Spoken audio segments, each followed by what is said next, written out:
John will appear in a news edition of Pointless Celebrities tonight at 7:50 p.m. The BBC's former chief political correspondent will appear alongside other familiar broadcasting faces, including Michael Burke, Gavin Ramjoun and Niloufar Hedayat. The contestants will compete to score as few points as possible by trying to come up with answers no one else could think of. Mr. Sargent has over 50 years' experience in the broadcasting industry. He is perhaps best known for his role as the BBC's chief political correspondent. He later joined ITN as political editor, but retired in the early noughties. In spite of his retirement, Mr. Sargent still occasionally appears on TV screens. The veteran newscaster competed on Strictly Come Dancing 14 years ago and became a fan favorite despite his lack of dancing ability. More recently, he opined on Meghan Markle and Prince Harry, who had been the subject of speculation following the confirmation that they would not be attending Prince Philip's memorial service. Speaking to Dan Wootton on GB News last month, Mr. Sargent described them as just awful, and hit out at the damage he said they had done to the royal family. He said, "I think we should never hear from them again. I would just like to wake up and for someone to say, 'Who do you mean there?' It's just awful, the pointless damage. It's one thing to say they were treated unfairly, you know they weren't."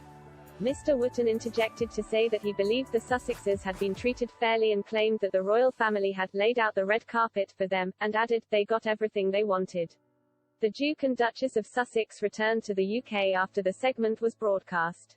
During a secret stop-off on their way to the Netherlands for the Invictus Games, they visited Prince Charles and Camilla, Duchess of Cornwall and later, the Queen. The royal couple stepped down from their positions as senior royals in a shock exit in 2020. Before their return, Harry had come back to his home country twice, once for the funeral of his grandfather, the Duke of Edinburgh, and the second for the unveiling of a statue of his late mother, Diana, Princess of Wales. Meghan had not been on British soil since the departure. The Sussexes meeting with Charles and Camilla has been described as edgy, in a number of reports. They later had tea with the Queen at her home in Windsor Castle. Harry spoke fondly of his reunion with his grandmother, telling NBC's Hoda Kotb, "It was great.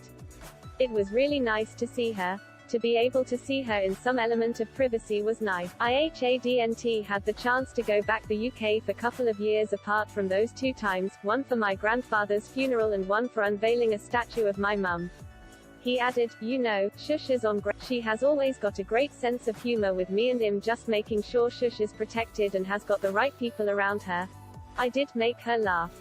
Meghan and I had tea with her. It was really nice to catch up with her." The Duke did not talk about the meeting with his father and later avoided a question about him and Prince William, his older brother.